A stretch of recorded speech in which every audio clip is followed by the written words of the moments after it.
Hello everyone, this is Lynn from Lynn's Custom Pins. Today I want to talk a little bit about the Nightmare Before Christmas table I'm working on right now. I am still working on Tail of the Dragon and Full House, but at the moment I'm kind of working only on Nightmare Before Christmas. This table was requested a few months ago, probably around 5 months at this point, and since Tail of the Dragon is almost done, the parts have arrived, and I'm in the process of cutting the new playfield, I started working on Nightmare Before Christmas. So this table is going to be a wide body table. And I'm doing this mostly because I don't think I can get everything in Nightmare Before Christmas that I need with a normal size table. So yeah, I decided to go wide body on this, and it seems to be working out pretty well.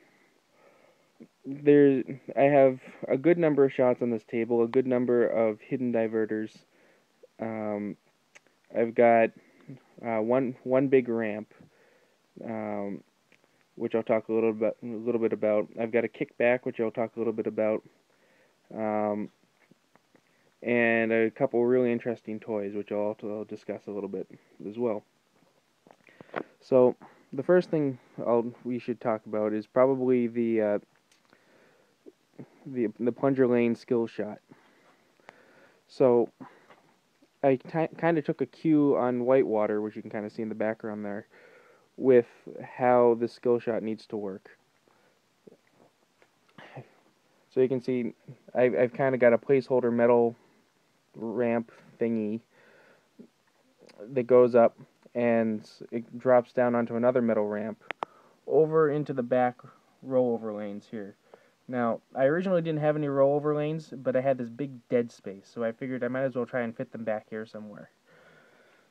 So the trick is, you can do two things. You can either hard plunge, get into the rollovers, and get into whatever is lit. You'll get your skill shot. If you get into the one that's not lit, then it doesn't really do much. It gives you a little bit of points. Or you can soft plunge, and if you soft plunge, the ball will fall down to this lower ramp and kind of trickle down into the right orbit, down this way, and feed the right flipper, because that feeds pretty nicely. And from there, I'm going to have some other kind of skill shot. I haven't really decided yet. I'm thinking it's something to do with the oogie, but I'll determine that shortly. So that's the Plunger Lane skill shot section that I have kind of somewhat designed. Going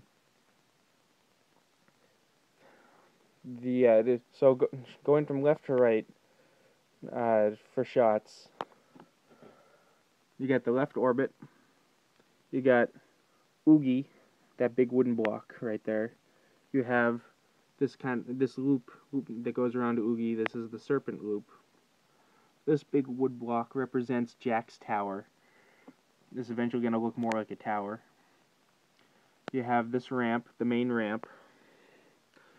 This main ramp is called the sleigh ramp, which brings you to the Christmas rooftops mini table. And then that kind of goes either the left flipper or the right flipper, which I'll talk about later. You have the graveyard shot. So this thing loops around back and actually goes on the spiral ramp, drops down, and comes back out the left orbit. And then finally the right orbit, which shoots all the way around behind everything and underneath the rooftops and into the jet bumpers, pop bumpers, whatever you want to call them, and eventually feeds back out into the left in lane. Another shot that is not like a major shot, but is somewhat of a minor shot, is this little red target. This is the mayor target. There are going to be a whole bunch of different modes and shots, similar to the Bart challenges in Simpsons Pinball Party that you start with this target. So those are the major shots. The kickback, this is the 0 kickback right over here. So I spent a lot of time designing this angle. The ball bounces pretty nicely off of this back into the table. And if it's a little too soft, you can give the table a good nudge and it'll pretty accurately get back in to the main plane area. If it goes a little too fast, it goes all the way to the left. This whole area is the 0 kickback. No matter what, it's going to kick back. Very similar to how Future Spa works. And there are a couple modes that are going to start from 0 here if you get in this area enough times. So those are the shots. I kind of want to have a spinner over here. It was originally going to be graveyard, but now it's probably going to be the right orbit, since you're no longer going directly into the orbit from the plunger lane. You're going up to the rollovers in the back. So I'm probably going to put a spinner over here. Alright, so let's talk about these ramps. These big white ramps are actually going to be wireform habit trails. So that's going to be a wireform habit trail across, so you can actually see what's underneath. And this section right here is going to be a vacuum form section. And on here, I don't know how easy it is to see. I have a little drawing. So this right here, this is actually a vertical up kicker from underneath the table that's going to kick up onto this vacuum form ramp and into the right plunger lane.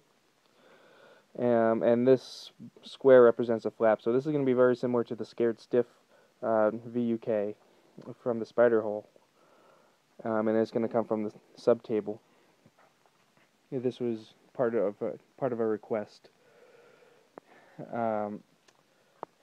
So that's a habit trail. This is also going to be a wireform habit trail of some type.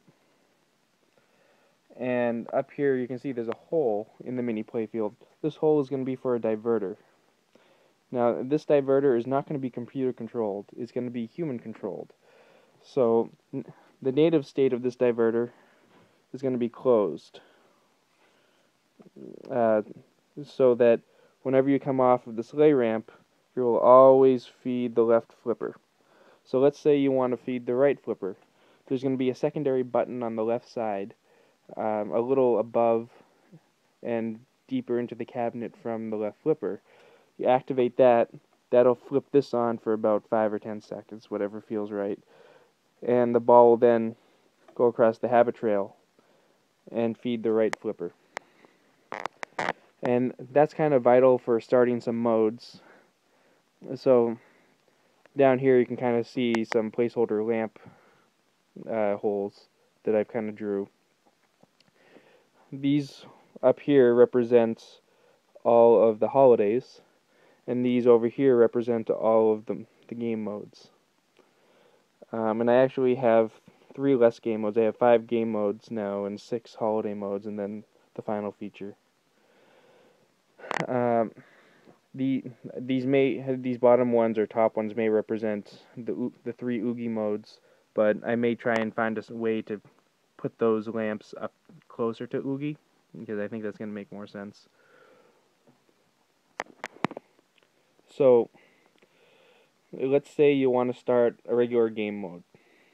To start a game mode, you're going to want to hit the sleigh ramp, let the ball drop to the left flipper, and shoot Jack's tower.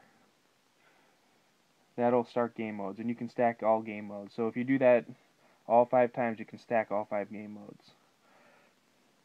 Now to start a holiday mode, you want to shoot the sleigh ramp, let it come down and around to the right flipper, and then shoot the left orbit, and you'll end up going way back to where that soda can is. That soda can represents a hinterland tree, which is those big trees that have all the holiday symbols on it in the movie. So you can see back here there's a little section that brings you to a gobble hole. and that'll start the holiday modes if it's lit. And like I said, now you light it by letting it go across this habit trail into the right plunger lane. Now this thing way back here, this represents the Unraveling Route that Jack walks down. It's very famous. It's in all of the Nightmare Before Christmas, uh, all the Nightmare Before Christmas posters. So I needed to get that in here somewhere.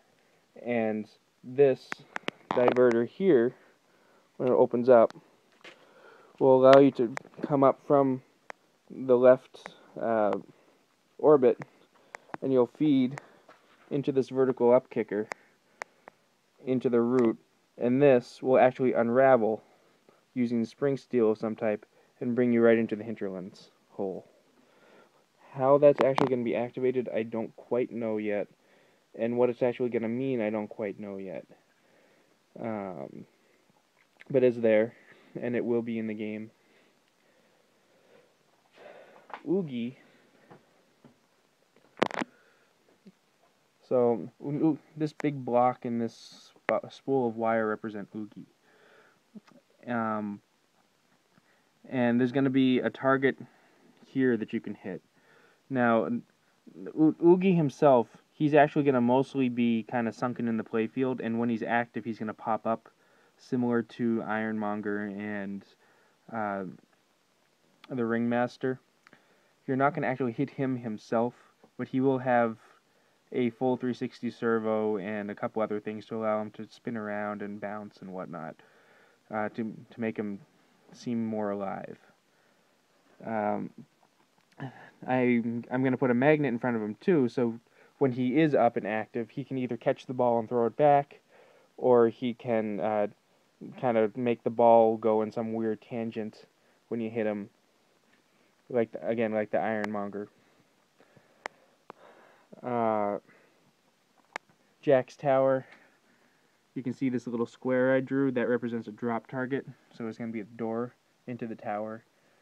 You're going to have to hit the door down to get in there, and that'll, like I said, start some game modes, and it'll be required for other game modes such as Jack's Lament and the Sally escape mode.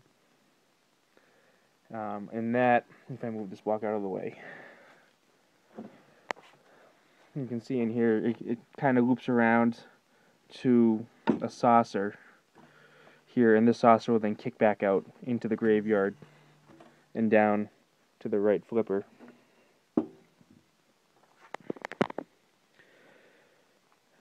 So that's going to be another semi-large toy. Something I don't have up here yet is a bathtub. It's supposed to go like right off of this ramp, right up over here somewhere, and that's going to be a 3-ball lock for a multi-ball.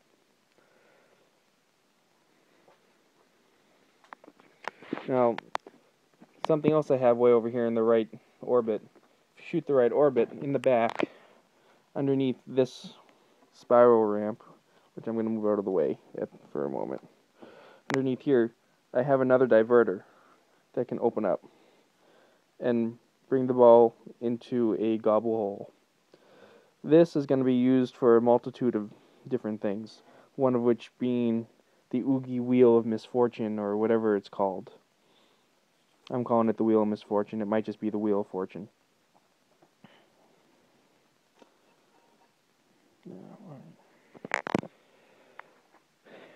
And that is here in the middle table. This is going to have 10 awards, and when you hit the right orbit, when it's active, the ball will gobble down, the wheel will spin, give you an award, and then pop the ball out back over up here. The hinterlands will also spit the ball up over here as well. And I think that's about it. My time's almost up. So that's a quick lowdown of the Nightmare Before Christmas table in its current state. We've got a lot more design work to do. I'm going to post rules soon. But thank you, and be sure to visit linscustompins.com. Bye.